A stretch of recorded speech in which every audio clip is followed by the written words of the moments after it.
जय हिंद दोस्तों, मैं अंशुल शुक्ला आप सभी का स्वागत करता हूं हमारे यूट्यूब चैनल एस्पिरेंट्स चॉइस पर।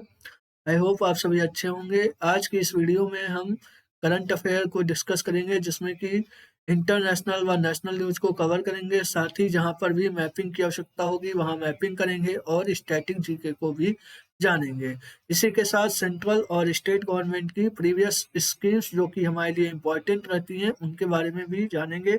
चलिए स्टार्ट करते हैं हमारी पहली न्यूज से, जो कि एक इंटरनेशनल न्यूज से जुड़ी हुई है। यह पहले क्वेश्चन। आइए पहले क्वेश्चन पे। हाल ही में किस देश का मेरापी वल्केनो या ज्वालामुखी इरप्ट हुआ है? यानी किस देश में मेरापी नाम का ज्वालामुखी जो है उसका उद्गार हुआ है? तो इसका राइट आंसर आपका हो जाएगा इंडोनेशिया के अंदर। अभी हाल ही में इस ज्वालामुखी का उद्गार इंडोनेशिया में हुआ है।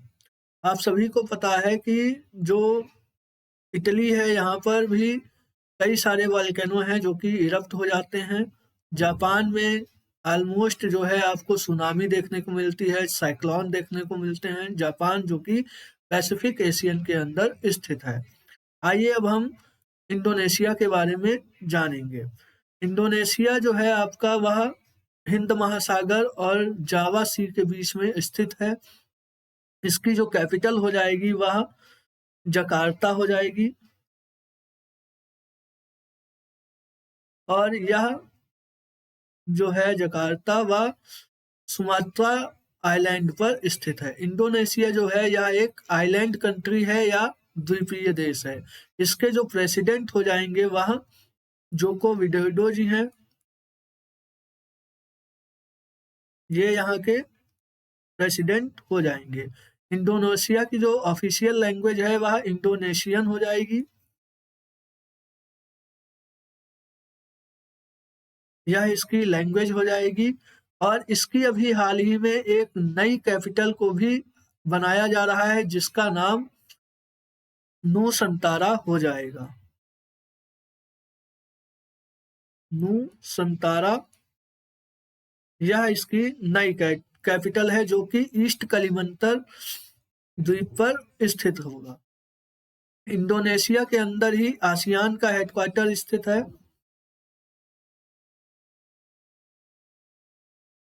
आसियान का हेडक्वार्टर इंडोनेशिया के अंदर स्थित है जिसे कि 1966 में बनाया गया था।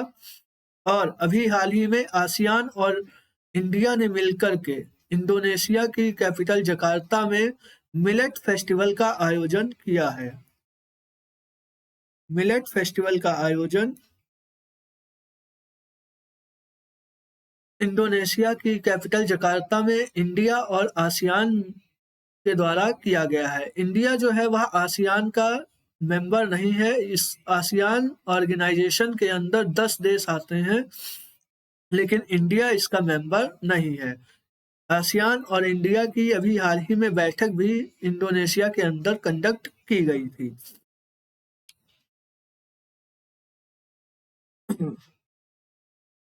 और इसी के साथ बता दें कि इस बार जो G20 हुई है वह तो इंडिया के अंदर हुई है। यानी इस बार 2023 के अंदर जो G20 है उसको इंडिया के द्वारा कंडक्ट किया गया था, लेकिन जो G20 2022 में कंडक्ट की गई थी वह इंडोनेशिया के अंदर कंडक्ट की गई थी।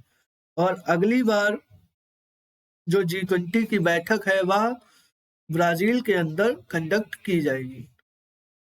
इंडोनेशिया में पिछली बार हुई थी। आइए अगले क्वेश्चन की तरफ चलेंगे हम लोग। भारतीय नौसेना दिवस यानी इंडियन नेवी डे यह किस दिन सेलिब्रेट किया जाता है? तो इसको 4 दिसंबर को हर साल मनाया जाता है।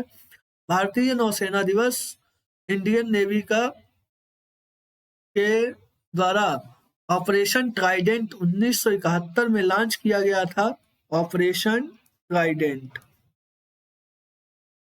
जिसके द्वारा इसको 1971 में लॉन्च किया गया था और पाकिस्तान के कराची पोर्ट पर विजय प्राप्त की गई थी, जिसके चलते हर 4 दिसंबर को भारतीय नौसेना दिवस यानी इंडियन नेवी डे के रूप में सेलिब्रेट किया जाता है। इसी के साथ यहाँ पर लिखा हुआ है 16 दिसंबर, यानी इस दिन को हम विजय दिवस के रूप में भी सेलिब्रेट करते हैं। क्योंकि 16 दिसंबर 1971 को इंडिया के द्वारा ईस्ट पाकिस्तान, जो कि पहले ईस्ट पाकिस्तान के नाम से जाना जाता था, वहां पर पाकिस्तान को हराकर एक नए देश यानी बांग्लादेश का निर्माण किया गया था 16 दिसंबर 1971 को। इसी के उपलक्ष्य में हम इसे विजय दिवस के रूप में भी सेलिब्रेट करते हैं। और इस बार का जो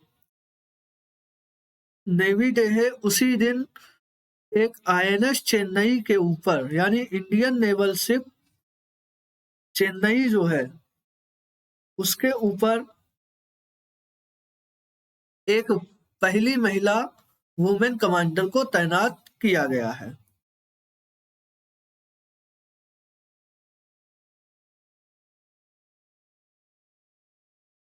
इनको भी इसी दिन तैनात किया गया है। हमारे देश में जो इंडियन नेवल चीफ हैं यानी नेवी के जो प्रमुख हैं वह आर हरि कुमार जी हो जाएंगे,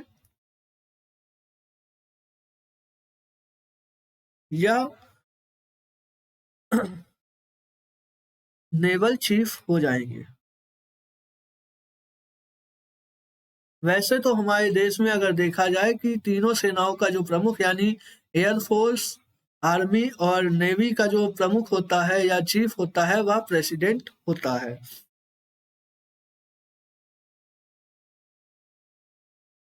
आइए आगे चलेंगे, अगले क्वेश्चन की तरफ देखते हैं। COP28 समिट का आयोजन कहां पर किया जा रहा है? तो इसका आयोजन यूएई यानी दुबई के अंदर किया जा रहा है, जो कि इसकी कैपिटल है। COP28 इसका आयोजन जो है वह UNFCCC के द्वारा किया जाता है। यह एक ऑर्गेनाइजेशन है जो कि क्लाइमेट चेंज के लिए काम करती है, यानी जो क्लाइमेट चेंज हो रहा है एनवायरनमेंट के लिए यह ऑर्गेनाइजेशन काम करती है। और इसका जो एम होता है वह एनवायरनमेंट को प्रोटेक्शन देना होता है। ये लोग यानी ये जो ऑर्गेनाइजेशन है यह एनवायरनमेंट फ्रेंडली काम करती है।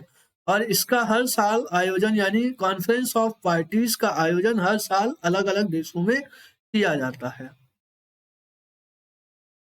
इस बार की जो ये कॉप है यानी कॉन्फ्रेंस ऑफ पार्टीज 28 नंबर की है, जो कि दुबई यूएई के अंदर कंडक्ट की जा रही है।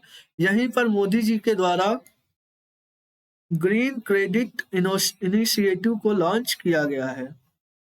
ग्रीन क्रेडिट इनिशिएटिव, इसको मोदी जी के द्वारा लॉन्च किया गया है COP28 के अंदर। पिछली वाली यानी COP27 जो है उसको इजिप्ट के द्वारा यानी मिस्र के द्वारा कंडक्ट किया गया था।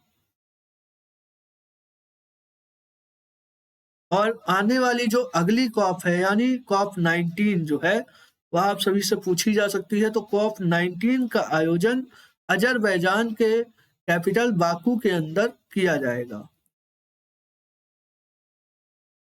और COP30 यानी कॉन्फ्रेंस ऑफ पार्टी का जो 30वां संस्करण है या 30 नंबर का जो एडिशन है इसका, वह ब्राजील के अंदर कंडक्ट किया जाएगा। इसी के साथ यहाँ पे बता दें कि यूएई के अंदर विश्व के सबसे बड़े सोलर पार्क को भी यहाँ पर अभी उद्घाटन इसका किया गया है, जिसका नाम देवरा सोलर प्लांट हो जाएगा। देवरा सोलर प्लांट जो कि दुबई के अंदर या यूएई के अंदर कह लिया जाए, इसका उद्घाटन अभी हाल ही में किया गया।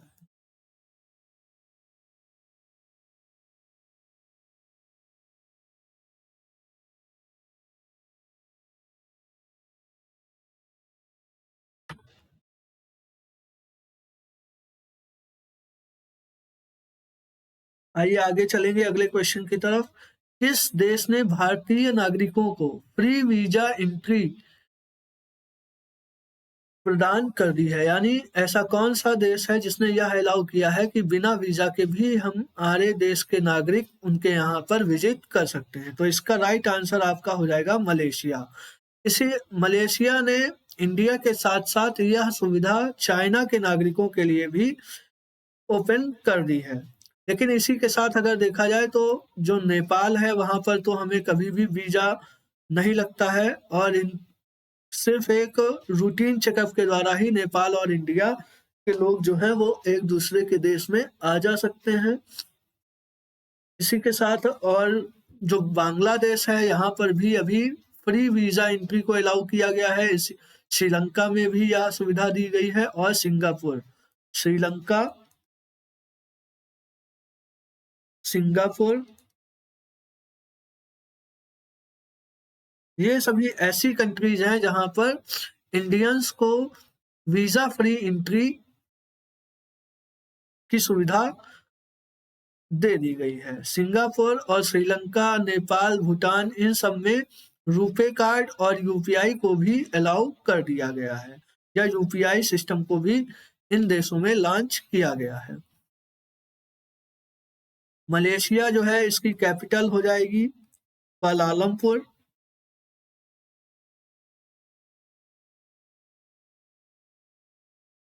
यहीं पर बैडमिंटन फेडरेशन का हेडक्वार्टर स्थित है।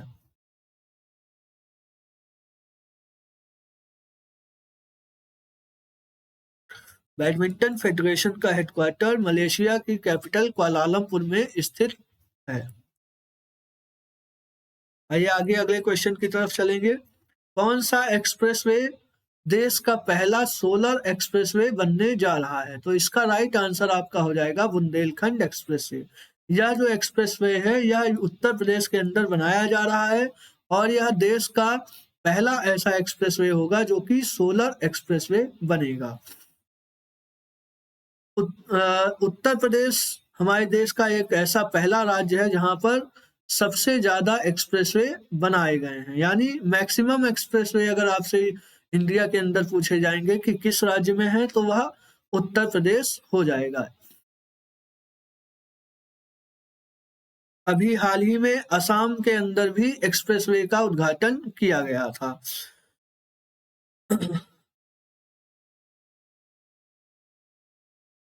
और एक सोलर रूफटॉप जो कि साइकिल वाली रहेगी वह उसको जो है चेन्नई के अंदर भी डेवलप किया जा रहा है।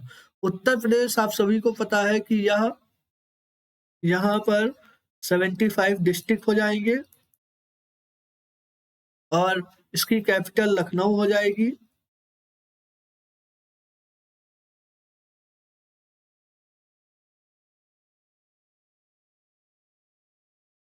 यहाँ पर जो अयोध्या के अंदर श्री राम एयरपोर्ट है उसको 15 दिसंबर तक की शुरू कर दिया गया है।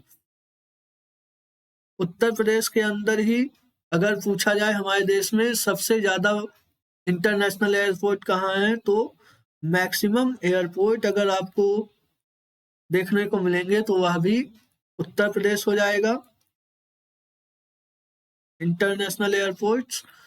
और हर्बल रोड लखनऊ के अंदर डेवलप की जा रही है।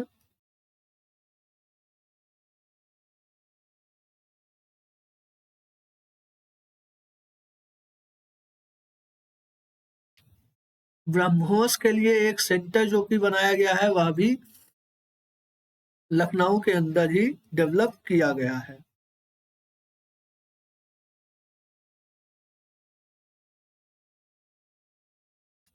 उत्तर प्रदेश का एक ऐसा गांव भादला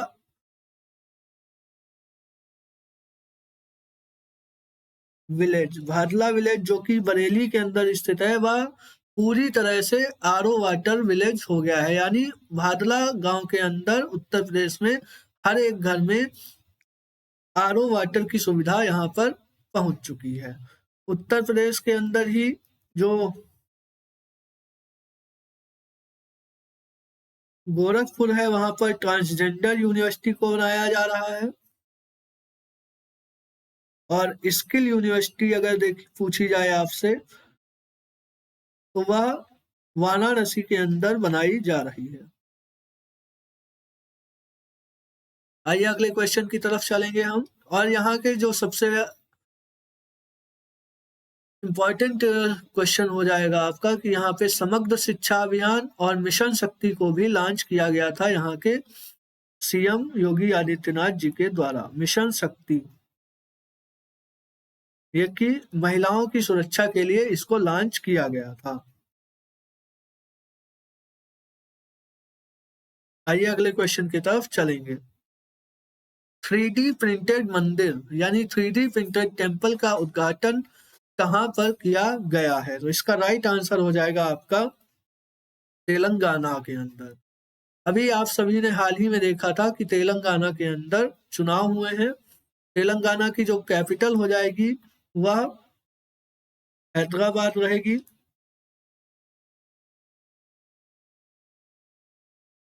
तमिलनाडु के अंदर मदुरई स्थित है, जहां पर मीनाक्षी टेम्पल स्थित है।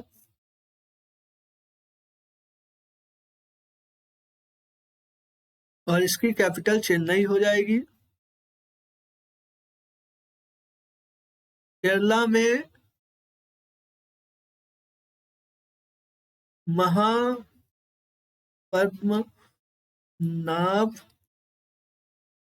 स्वामी टेम्पल स्थित है, जो कि वर्ल्ड का सबसे रिचेस्ट टेम्पल है। वर्ल्ड का यानी यह भारत का ही नहीं बल्कि पूरे विश्व का सबसे बड़ा, सबसे अमीर टेम्पल माना जाता है। वेस्ट बंगाल के अंदर वैदिक टेम्पल को बनाया जा रहा है, जो कि विश्व का सबसे बड़ा टेम्पल बनकर तैयार हो जाएगा। आइए तेलंगाना के बारे में कुछ चीजें जान लेते हैं। यहाँ पर अभी हाल ही में चुनाव हुए थे, तो यहाँ विधानसभा सीटें आपकी हो जाएंगी 119 और यहाँ जो लोकसभा सीटें हैं वह 17 हो जाएंगी और जो राज्यसभा सीटें तेलंगाना के अंदर होंगी वह 7 सीट राज्यसभा की रहेंगी। तेलंगाना को 14 जून 2 जून 2014 को आंध्र प्रदेश से अलग करके बनाया गया था। यानी इसका स्टेटहुड डे जो है वह 2 जून को सेलिब्रेट किया जाता है। 2014 को इसको बनाया गया था। यह 29वें राज्य के रूप में भारत का नया राज्य बना था। इसकी जो सीमा है वह छत्तीसगढ़, महाराष्ट्र, आंध्र प्रदेश से लगती है। यहाँ के जो नए सीएम हो जाएंगे वह रेवंत रेड्डी जी रहेंगे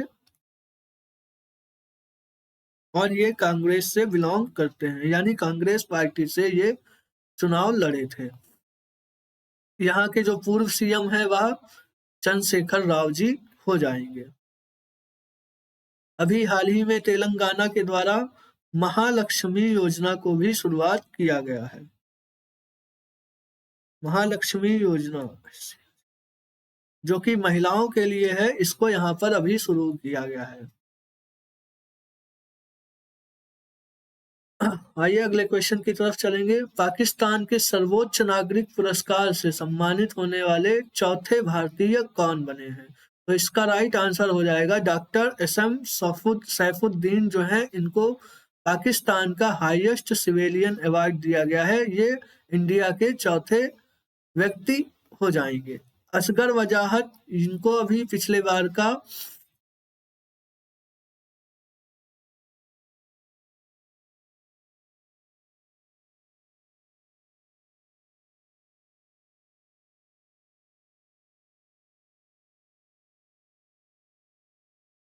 सैफुद्दीन जो है ये इंडिया से बिलोंग करते हैं। ठीक, आइए आगे चलेंगे। राजस्थान में विधानसभा की कितनी सीटें हैं? अभी आपने देखा था कि राजस्थान में भी यहाँ पर चुनाव हुए थे, तो यहाँ पर जो विधानसभा की सीटें हो जाएंगी वह 199 सीटें हो जाएंगी। अभी यानी जो चुनाव हुए हैं वह मिजोरम में, राजस्थान में, एमपी में और तेलंगाना के अंदर।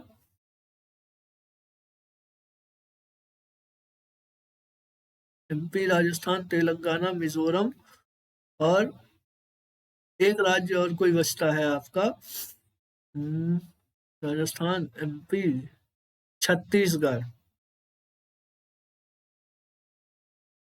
यहाँ इन 5 राज्यों में अभी हाल ही में चुनाव हुए हैं। तो राजस्थान के अंदर 199 सीटों पर विधानसभा के अंदर चुनाव हुए। यहाँ पर ये विधानसभा सीटें हो जाएंगी। लोकसभा की राजस्थान में कितनी सीटें हैं, तो लोकसभा की राजस्थान में 25 सीटें हैं और राज्यसभा की यहाँ पर 10 सीटें हो जाएंगी राजस्थान के अंदर। राजस्थान जो है वह एरिया की दृष्टि से देखा जाए, यानी क्षेत्रफल की दृष्टि से हमारे देश का सबसे बड़ा राज्य हो जाएगा। यहाँ पर जो हाल ही में सीएम बने हैं या नियुक्त किए गए हैं वह भजन लाल शर्मा जी होंगे। भजन लाल शर्मा ये यहाँ के नए सीएम हो जाएंगे। राजस्थान के अंदर जो गवर्नर हैं जिन्होंने इनको शपथ दिलाई है, तो यहाँ पे गवर्नर हो जाएंगे कलराज मिश्र जी। ये आपसे पूछा जा सकता है कि जो नए सीएम निर्वाचित होते हैं उनको शपथ कौन दिलाता है, तो उनको शपथ वहां के गवर्नर दिलाते हैं। फिर यहाँ पर इसी के साथ साथ 2 डिप्टी सीएम को भी नियुक्त किया गया है। तो एक हो जाएंगे प्रेमचंद जी, यहाँ पर डिप्टी सीएम एक हो जाएंगे प्रेमचंद, और एक हो जाएंगी आपकी दिया कुमारी जी। ये यहाँ पर डिप्टी सीएम के रूप में नियुक्त किए गए हैं। दिया कुमारी जी यह मान सिंह, ये राजघराने से बिलोंग करती हैं। मान सिंह टू जो थे उनकी ये पोती हैं, उनकी यह ग्रैंड डॉटर है।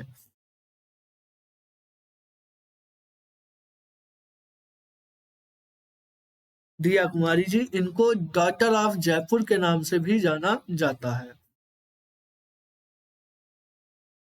राजस्थान की जो कैपिटल हो जाएगी वह जयपुर होगी। और अब राजस्थान के अंदर जो टोटल जिले हो जाएंगे वह 51 हो जाएंगे।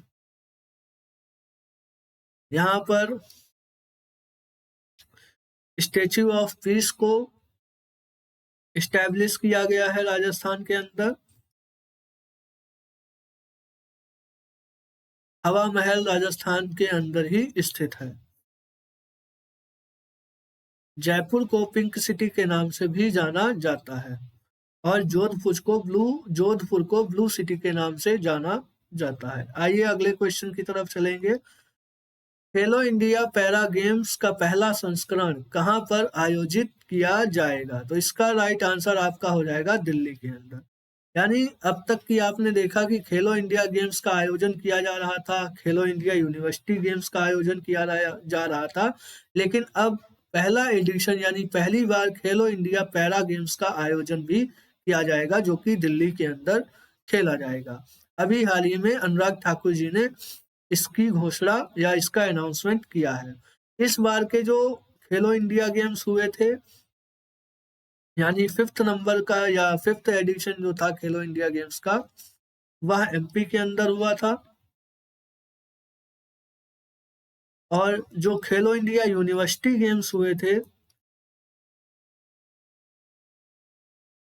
वह यूपी के अंदर हुए थे। ये तीसरे नंबर के हुए थे, यानी तीसरा एडिशन खेलो इंडिया यूनिवर्सिटी गेम्स का हुआ था, जिसमें कि पंजाब यूनिवर्सिटी जीती है।